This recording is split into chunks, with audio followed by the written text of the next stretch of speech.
what you've been working for. I rented this place and I started bringing it here because I didn't know what else to do. I gave up counting it. I mean, I had to. It was just so much, so fast. I tried weighing it. I figured one bill of any denomination weighs a gram. There are 454 grams to a pound, but there's a variety of denominations. So, how much is this? I have no earthly idea.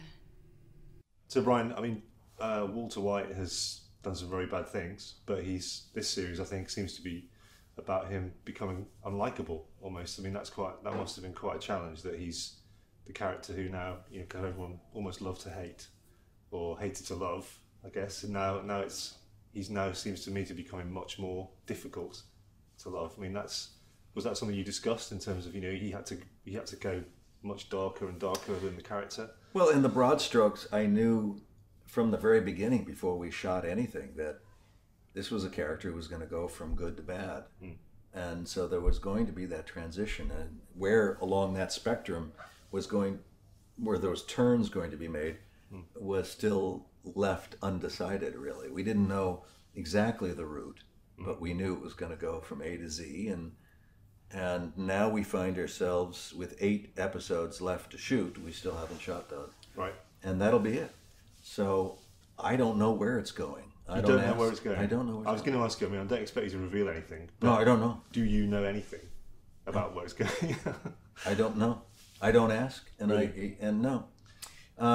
It didn't pay off. I mean, in a film, it's important for you to know the beginning, middle, and end. Right. So you know how to navigate the character through the journey. Yeah. And how to modulate that. Okay. But in this, he was changing so quickly, and he was so in the moment.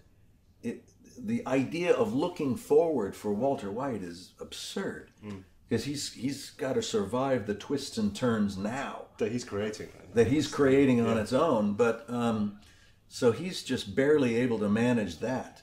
I didn't find it helpful for me as an actor to know too far down the road where the twists were. It's like as if you were driving in a mountain road and your navigator was saying, in 10 miles, we have to take a right-hand turn. It's like, don't tell me about 10 miles. Don't tell me 10 miles. What's around the next corner? I'm doing this. Yeah, so Right. it didn't help me at all.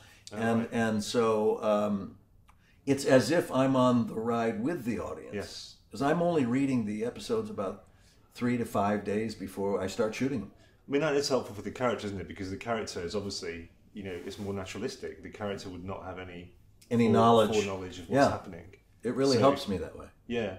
I mean, you're kind of, and it seems to me that the character is becoming more, there's the Heisenberg Walter White duality. I think it seems to me that this season Vince has decided to make Walter White the buried character, and Heisenberg is the kind of foreground character. Heisenberg is a disguise for Walter White instead of the other way around. Does that make sense? It does. It does. And I suppose he's come to the surface more often than. But I wonder, is this because he's enjoying it? Is it because he's enjoying the power because of the grey matter business and the fact that he's he's an underachiever, he's craving the status and he's enjoying the criminal lifestyle too much, or is he just getting good at it? I think conditions put him in that position to be able to have to manage it and deal with it more often. Yeah, so he has to get good at it. He has to get good at it. I think I felt that in the 3rd or 4th season. I think in like the 3rd season, he was still rejecting the idea that he's a criminal. That no, I'm still doing it for my family, and I'm just here temporarily, And by the 4th season, he had to fully embrace who he's become in order to survive and learn that skill set of how to be a criminal. And that, in a sense, that's what I mean. It's become his reality, isn't it? The reality is that he is the Heisenberg character, and Walter White is very much in the background.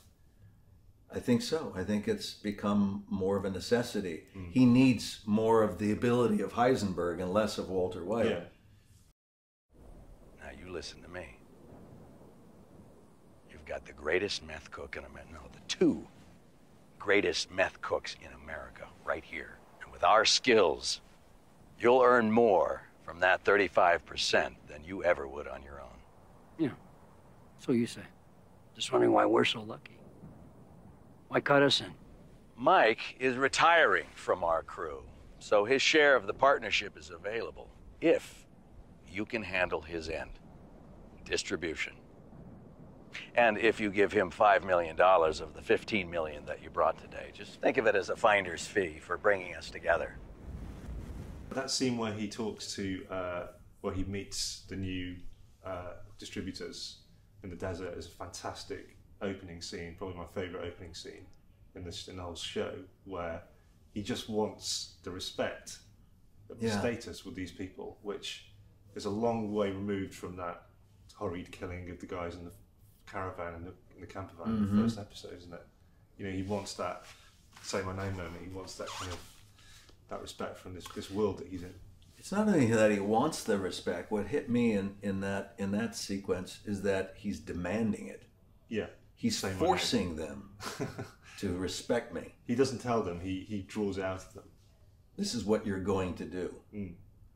Yeah. That's a level of power that few men enjoy. Yeah. Or I shouldn't say necessarily enjoy, but experience. Yeah. Because I don't know how much true enjoyment that is, because you're alone in your ego with that kind of positioning. Yeah. Is that the end that the means has been working towards? Or, I mean, this is the scene with Skylar in the lockup, isn't it? When he's confronted with that. Yeah. It's how much further does he want this to go? How much bigger does he want the pile of money to get? I think he completely lost track of that. He got seduced by the power that it created for him, that he's never experienced before as a person. And that's very seductive for a man, especially, I think, to be treated with such respect and fear. Yeah. To be able to intimidate people, other thugs, other people who are dynamic in their own right and have killed people before, and he's putting them in their place, and he's telling them, I'm the king of the jungle. It's the alpha moment. You bow to me. Yeah. That's enormous. Yeah. And there's a great part in that scene where I just want to talk about your support, because you have some amazing supporting actors, and in that scene Jonathan Banks is terrific, where he just gives a little shake of the head, a little nod. That's all that's needed to understand about his view of what Walter's doing. He knows this is not going to end well. Yeah. And you know, Anna Gunn is fantastic as well. I just wanted to ask you about that scene where the scenes with you and Skylar in this series are particularly just agonising. You know, clenching all the way through them, and that incredible scene where it's almost like a dance in the bedroom where she's trying to fight back and you're pushing back at her, and you're almost walking around and hitting marks. Was that all really, really tightly choreographed, that scene, or were you? Is it the one where she ends up talking about, I just have to wait it out? Yeah, she's like, I don't know, I'm not as good as you, I don't have any way out of this, I don't know what to do, you know, I'm just improvising. I'm not the mighty Heisenberg. I think it was that we blocked that out. I believe Michael Slovis directed that episode. I'm not positive, but I think he did. He did, yeah. And he's a really terrific director in his own right, and a cinematographer. But he allowed us to play with that, and we figured it out together that it was almost as if Heisenberg was using Skylar as prey. Yeah, like it's a weird kind of like seduction. Yeah, he's hunting. Coming around and hunting, and you don't know when he's going to actually pounce. And before he can, she says something to him that puts him back on his heels, and he's just kind of happy again, and he's in control, until the very end. Absolutely, yeah. I mean, Vince has a reputation for being very, very specific about his requirements. I mean, how much of that is true? I mean, how much are you allowed to act between the lines to a certain degree? I mean, is it all very carefully mapped out for you? The dialogue is, and very seldom. Once in a while, you come across something that an actor just can't seem to figure out or make it feel right, and so I like the freedom to be able to make that adjustment. Right. You first attempt to do exactly what's written, both in the descriptive blocking and also in the dialogue. But if you can't, you can't. and you make an adjustment as need be.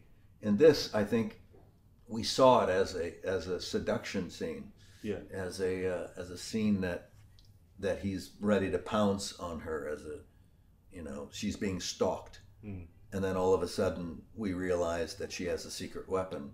Yeah. It was that one thing that she said, "I just have to wait."